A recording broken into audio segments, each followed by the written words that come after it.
आदिवासियों को न्याय कौन दिलाएगा, उन दलित बच्चों को न्याय कौन दिलाएगा। देखिए, उम्मीद तो पूरी थी कि सरकार कुछ करेगी, लेकिन जिस तरीके से असंवेदनशीलता झालावाड़ के पिपलोदी गांव के मामले में सरकार ने दिखाई है, उसको लेकर एक बार फिर से आवाज़ बुलंद हो रही है। मेरे साथ मौजूद हैं लाल डायरी से होश उड़ा देने वाले कांग्रेस के पूर्व मंत्री राजेंद्र गुड़ा जी। सर, आप हमेशा नरेश मीणा जी के साथ खड़े हुए दिखाई दिए हैं। आप इस मामले में किस तरीके से सरकार की इस असंवेदनशीलता को देखते हैं?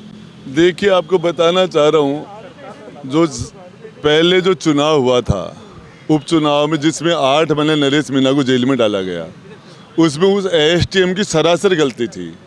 जब गांव के लोगों ने किसी बात को लेके वोट का बाइकाट कर रखा था उस बूथ के ऊपर, उस गांव में, और एसटीएम ने ज़बरदस्ती वो वोट डलवा दिए, तो पूरे गांव का लोगों का फैसला है, उनका एक प्रकार से बूथ को कैप्चर करने का काम एसटीएम ने किया। तो उसमें हकीकत तो ये सच्चाई तो कि एसटीएम को सज़ा मिलनी चाहिए थी, सस्पेंड होते, उनको टर्मिनेट, जांच होती, कुछ भी होता उनको जेल होती, कुछ भी होती, लेकिन वो नहीं किया और नरेश मीणा को अंदर डाल दिया। नरेश मीणा का अपराध 323 का था। 323 का आपस में छोटी मोटी बात हुई है, लपड़ थपड़ का छोटा मोटा मामला था, जिसमें 323 का मामला था। जज मजिस्ट्रेट मैक्सिमम 100-200 रुपये का जुर्माना कर देते हैं।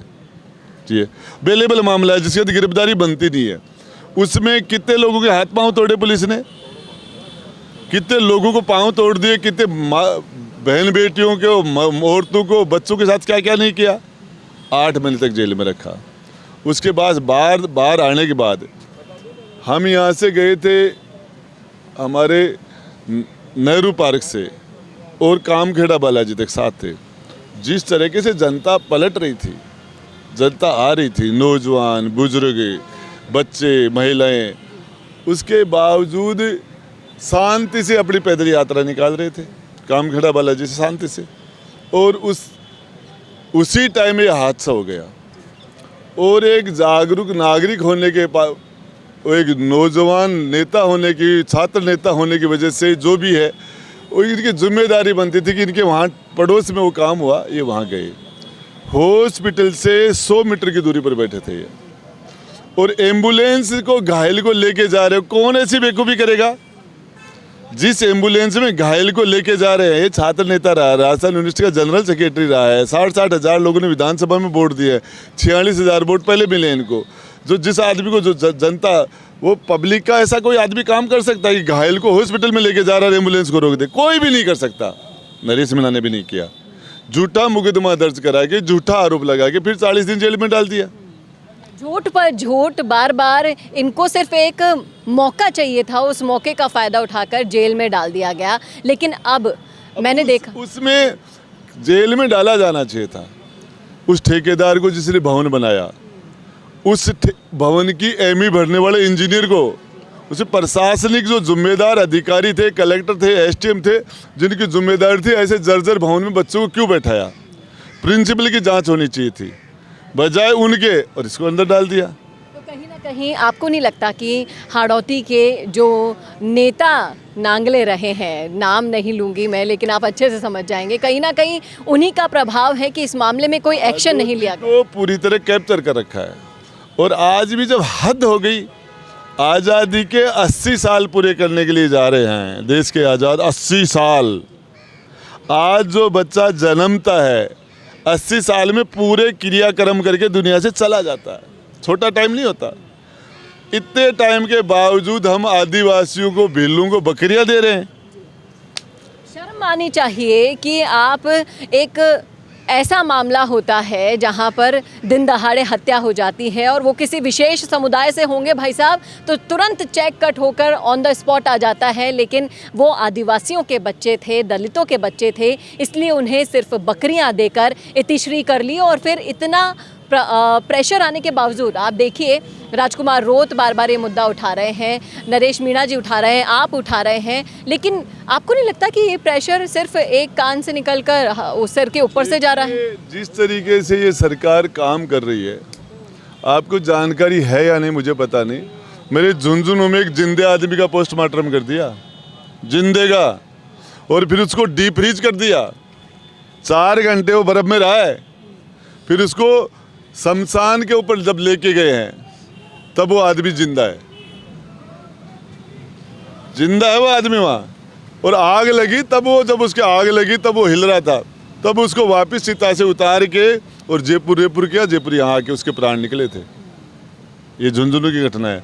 15 से ज़्यादा कत्ल हो गए, एक में गिरफ्तारी नहीं है। वीडियो पड़े हैं, अजय बड़ाई का नीमका थाना का वीडियो है, सुभाष हमारे सुभाष मंडावा का है, उसका वीडियो है। वीडियो में उसको मार रहे हैं, मारने वाले के नाम है, मुकदमा हो गया, गिरफ्तारी नहीं।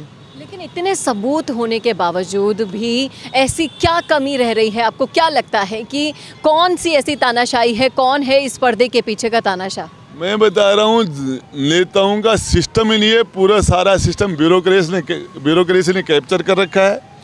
और यहाँ पर जिस लेवल का भ्रष्टाचार हो गया, थाने बिक रहे हैं। इस थाने में लगना है तो 50 लाख के रुपए दो, इस थाने में पोस्टिंग करा लो। यहाँ डिप्टी लगना है, यहाँ लगना है, चाहे हर डिपार्टमेंट, चाहे आबकारी हो, माइनिंग हो, चाहे ट्रांसपोर्ट डिपार्टमेंट हो, चाहे हर डिपार्टमेंट में जिस लेवल का भ्रष्टाचार है। अब यहाँ नेता जो है, बड़े अफसर हैं, वो पैसे गिन के नहीं ले रहे, अब वो तोल के ले रहे हैं। 500 के नोट 40 किलो दे देना, मतलब 1 करोड़।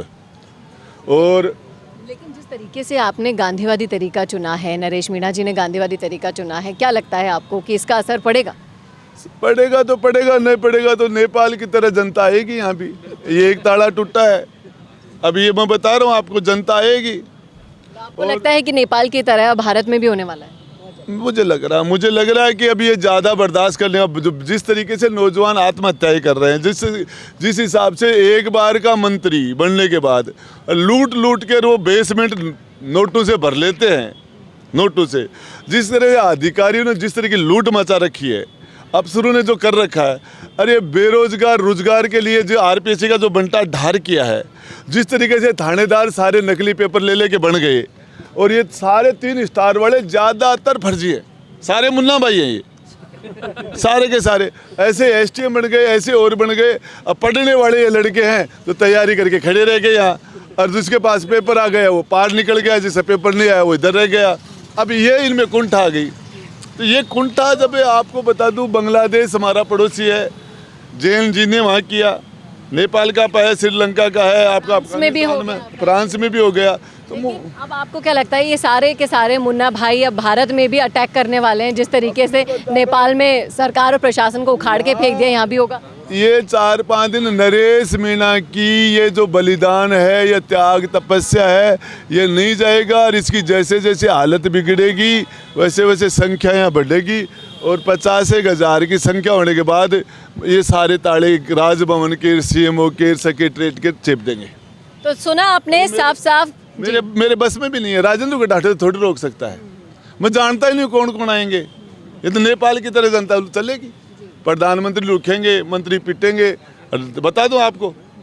तो ये गांधीवादी तरीका चल रहा है, जब तक चल रहा है भाई साहब। इसके बाद अगर ये सारे के सारे, जैसा कि गुड़ा साहब ने कहा कि मुन्ना भाई अगर मिल गए ना, और इनकी अगर सहन शक्ति ने जवाब दे दिया, तो नेपाल चैप्टर 2 भारत में होते हुए देर नहीं लगेगी। जिस तरीके से, और उसकी शुरुआत राजस्थान से होगी और बहुत जल्द होगी, ये इन्होंने इशारा दे दिया है। क्या कहते हैं आप इस मुद्दे पर? रखिएगा राय कमेंट बॉक्स में। क्या आप भी इस गांधीवादी तरीके का साथ देने जयपुर के शहीद स्मारक पहुंच रहे हैं? बताइएगा ज़रूर। कैमरामैन करण के साथ चेतना शर्मा, संवाद के लिए।